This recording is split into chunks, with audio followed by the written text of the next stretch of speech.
Namaste, friends. Welcome to another gripping episode of Global Focus. I am your host, and today we are diving into a conflict that's shaking the very foundation of global stability, the escalating tension between Iran and Israel.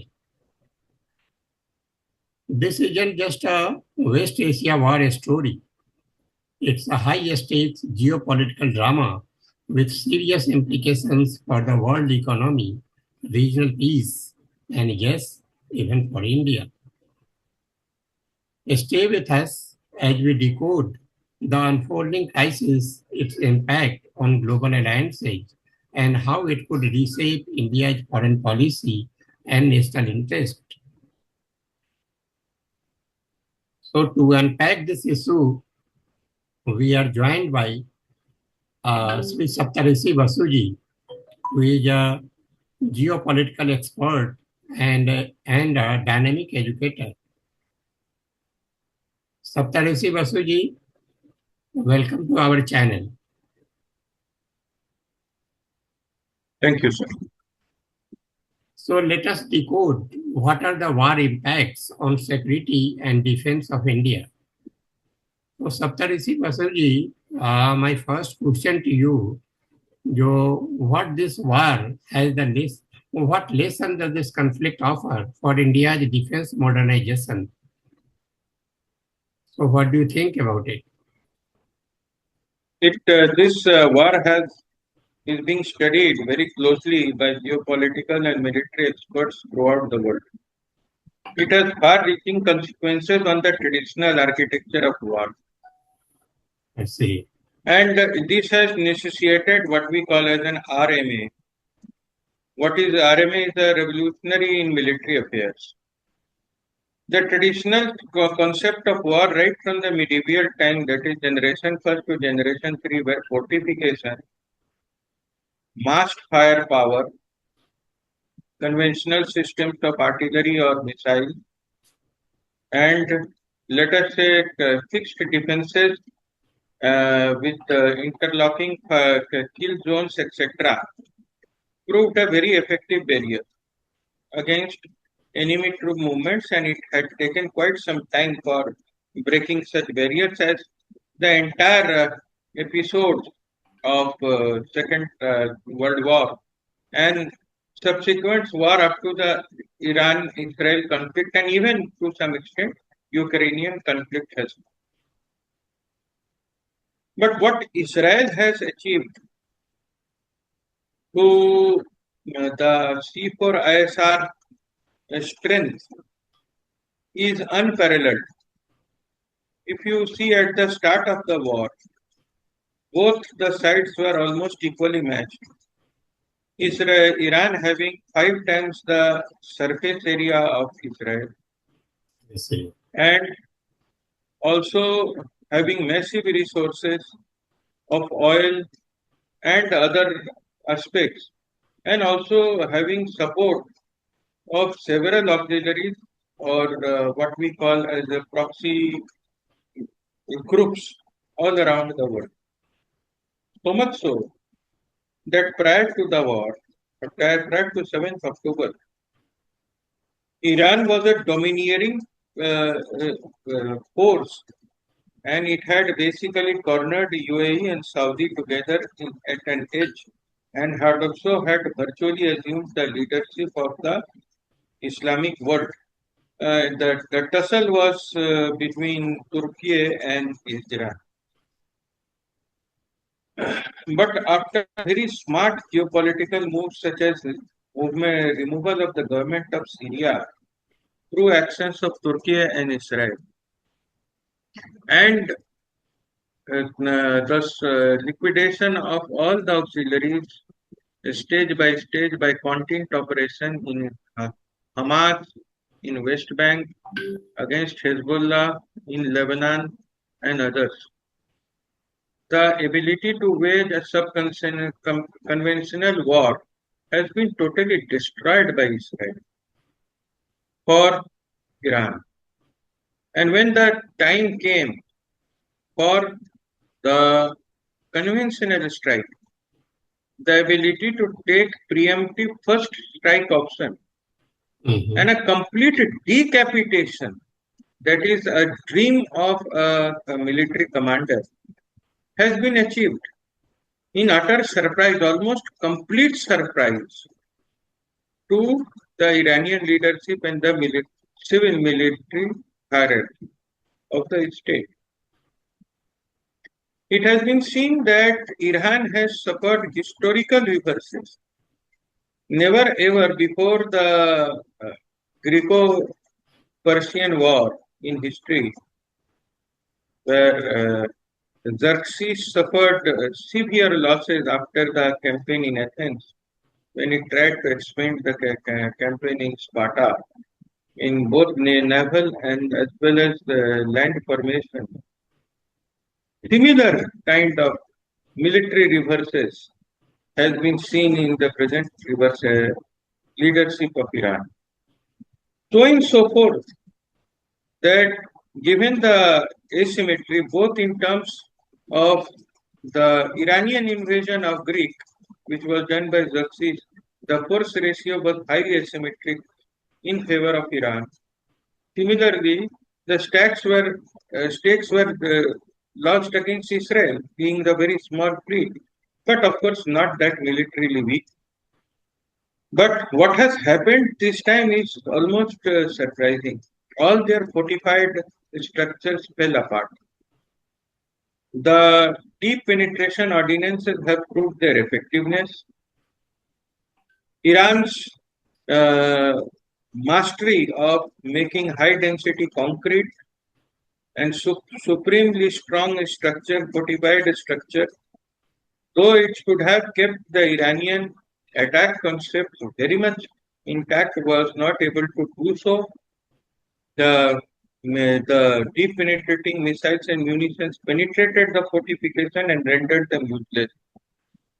Secondly, what was being cited as a very, very potent strike capability is the movable rocket launchers. And it is always cited by strategists as one of the most strong arm of retribution or revenge. That even after the ability, devastating nuclear strike, your movable launchers can anytime go and launch a second strike capability. Given the conventional strike war going on, the movable launchers have been rendered useless by the relentless air superiority which Iran has achieved. Today, the situation is such that Israel is having a military advantage against an entrenched power like Iran in the same manner like America was having against the regime of Saddam Hussein in desert uh, Operation 1 and 2, Desert Fox 1 and 2, and so much so that but when America went to war with mm, Iraq under Saddam Hussein, Yeah. it was a different ball game. America was a superpower, and Saddam Hussein was a third-rate developing country or a second-rate developing country. He was a military dictator, albeit an unpopular military dictator. But this time, Israel has been fighting a war for 3 years.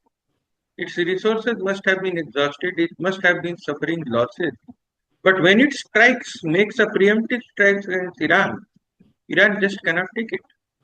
So this development of ISR capabilities, drone attacks, ballistic missile defense and shielding, combined drone and missile strike is refining the military landscape, and has a fundamental implication in where the Indian defense systems and Indian what we say connected warfare has to go in the next millennia, and how we have to plan further. The budgetary allocation and everything has to take in account of these developments. So, how should India prepare for a potential proxy escalation that could affect its diaspora or the maritime interests?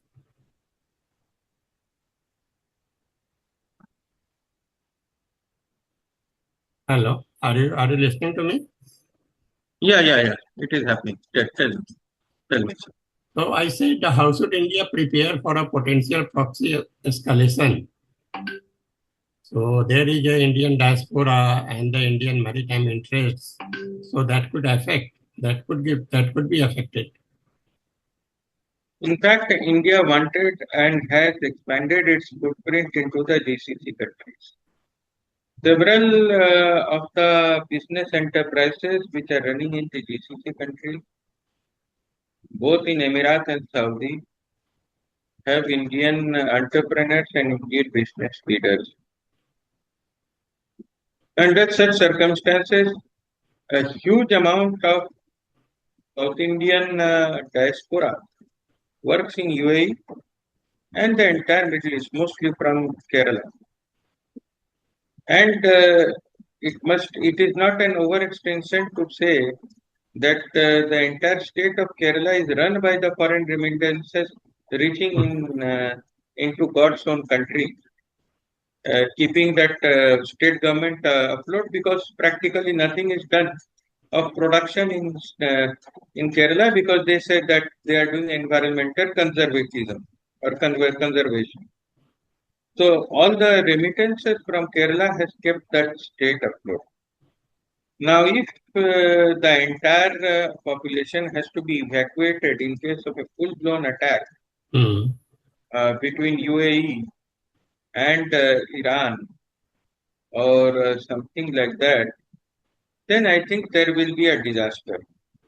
And also, you see, uh, certain dynamics are changing today. Today, UAE has started doing airdrops into the Gaza Strip. UAE, Iran, and Israel. Hmm. All three are critical to India's foreign policy and all three are friends and partners. I see. If there is a conflict between the three, Hmm. India can only stand to lose from such emerging situation. So the geopolitical landscape in the Middle East for the diaspora and the escalation and the possibility of attack on Indian diaspora by Islamist extremist organization or targeting of the Indian businesses like this, these kind of the things which may pose a major geo-economic challenge Hmm. to the extreme trade and stability of the country and which has to be provided for and protected. Hmm. So looking at the conflict, do you think India should invest more on strategic reserves and the indigenous defense technology? See, we have been continuously reducing our share, though we have been modernizing our defense forces. Our GDP has been growing quite well. So we have been trying to make some big ticket purchases and some development of land. Hmm.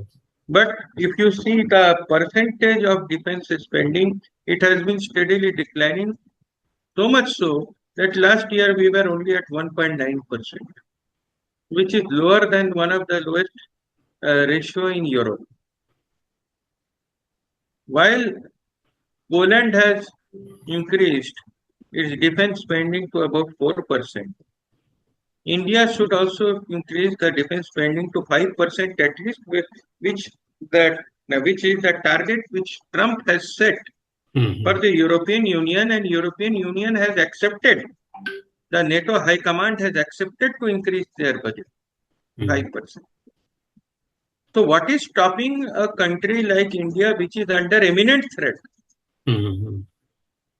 and which has just now fought a short-term conflict with its most adversary neighbors, Hmm.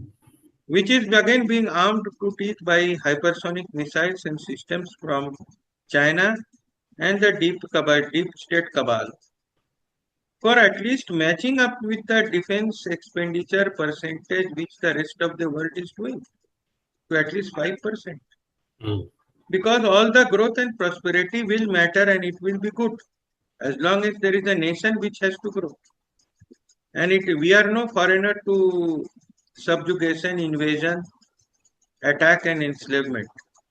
Absolutely. So we should be in far more aware and proactive in such manner, which I think is not the status as of today.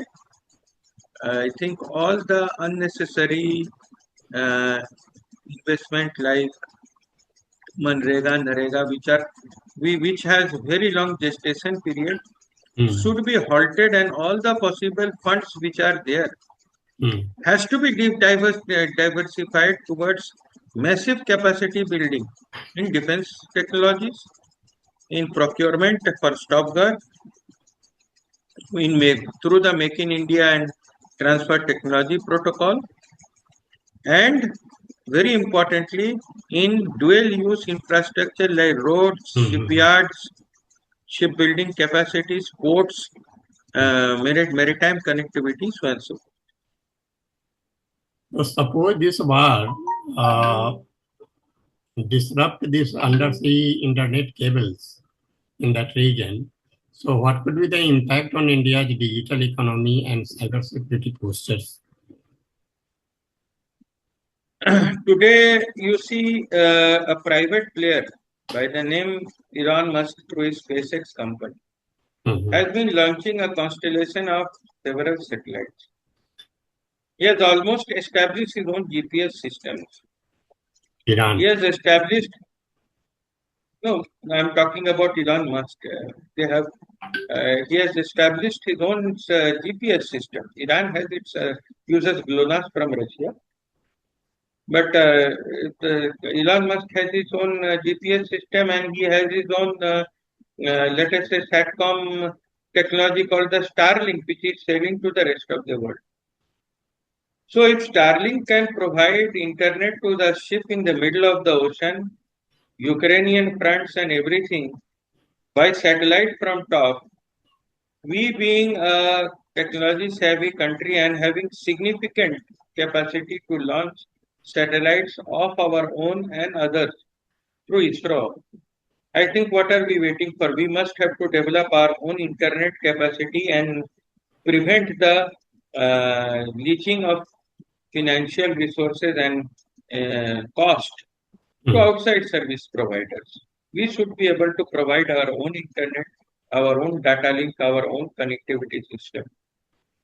And that has to be generated in house so that we are not dependent completely on undersea cable and secondary links of datacom Mm. rather than the optical fiber cable from satellite to satellite uplink Mm. or massive, let us say, line of sight data communication through long distance lasers and so on and so forth.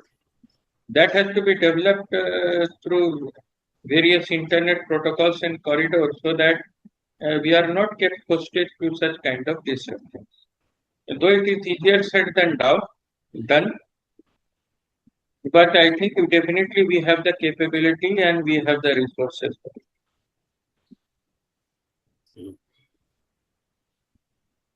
So could India's internal religious dynamics be influenced by the conflict, especially among the communities with cultural ties to Iran or Israel?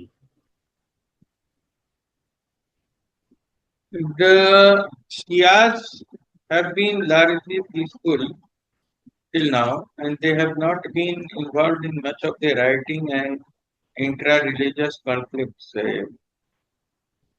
in India. And Indian Jews are a micro minority, and they need to be protected, but they have been targeted in various terrorist attacks, especially in 2008 stood out in Bombay and others. So, first of all, our Jewish community needs to be protected at urgent.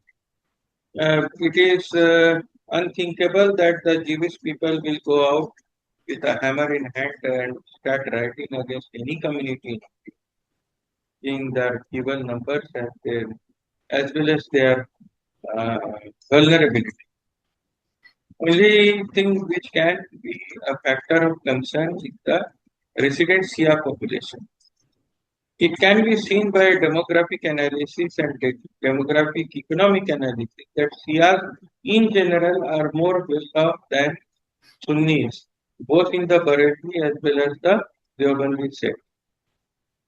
And Shias have been having a strong influence and link uh, from Iran, and through the India's diplomatic relation with Iran, Iran has been an extremely the Shias of India has been very helpful in creating a bridge between the Ayatollah of Iran and the present Indian government.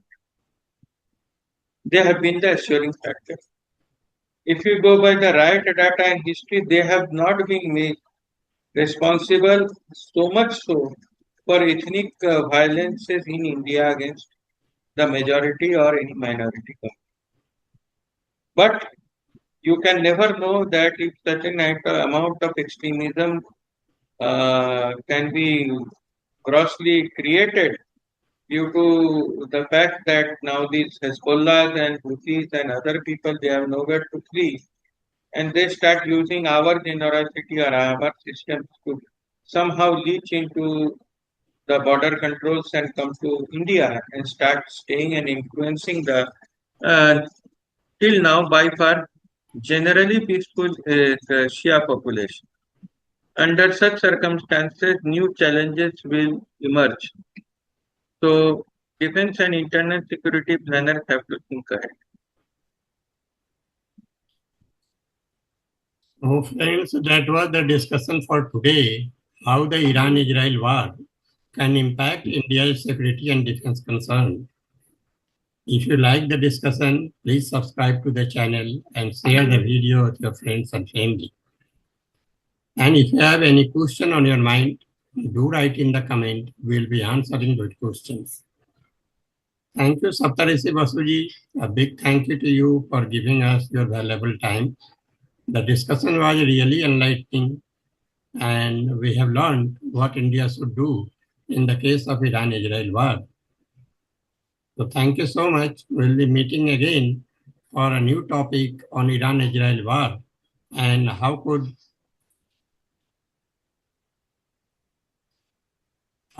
the humanitarian and domestic consideration are impacted.